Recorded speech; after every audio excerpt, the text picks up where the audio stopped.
Welcome to Tenor Tech, where I solve the problems you didn't even know you had. You start by creating the file that the QR will open.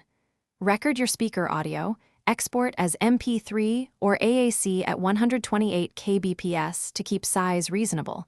Once done, upload to an HTTPS host that serves a direct link without login. Make sure the file name and path are simple. Next, shorten or create a dynamic redirect so you can change the destination later. This matters because static QR codes cannot be edited. This first step ensures reliability. Now generate the QR code itself.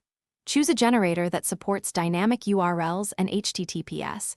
Input your shortened or direct audio link and select the correct content type so scanners open media players. Pick an error correction level, M or Q, so the code survives printing wear. Choose a high pixel size for scanning from distance. Customize color and a center logo sparingly to avoid scan failure.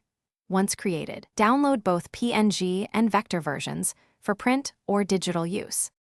Finish by deploying and rigorously testing. Print samples at sizes suited to viewing distance, business card versus poster, and scan with iOS, Android, and third-party apps to verify behavior. Make sure the audio plays without forced downloads. Add visible fallback text with the short URL for users who can't scan.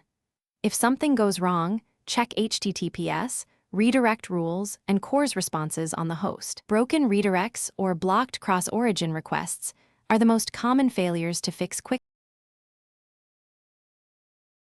Thanks for watching. Subscribe to keep your life in tune.